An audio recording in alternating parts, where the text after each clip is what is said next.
This is The Wire for 2300 Zulu, September 15th, 2025. Precedence is routine. Information cutoff is 2200. Bottom line up front.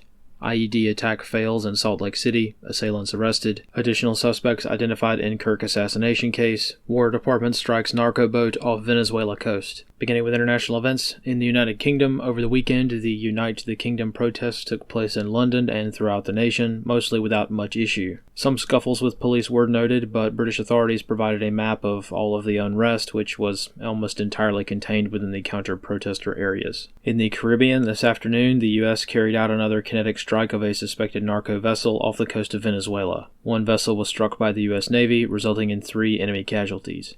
On the home front, in Utah, the investigation into the Kirk assassination continues as the dragnet of potential accomplices widens. The FBI has stated that 7 people associated with the alleged killer have been identified throughout Utah, mostly online associates who had prior knowledge of the attack during the planning phase. These individuals are currently being investigated, and at least one individual was directly told by Robinson that he intended to kill Charlie Kirk. Authorities state that Tyler Robinson is not cooperating with the investigation, has reversed his previous confession, and begun to state his innocence for the attack. More kinetically, yesterday afternoon, 2 assailants attempted to target a news vehicle with an incendiary device in Salt Lake City. Adib Nasir and Adil Nasir were arrested after using a homemade explosive device on a parked news vehicle at an undisclosed location somewhere in the city. The device failed to detonate properly and instead started a fire under the vehicle. Following their arrests, a further search of their home in Magna revealed an IED factory where other explosive devices were discovered. In North Carolina, DeCarlos Brown Jr., the murderer of Irina Zarutska, has been transferred to a mental institution by Judge Roy Wiggins so as to determine the defendant's capacity to proceed with a trial.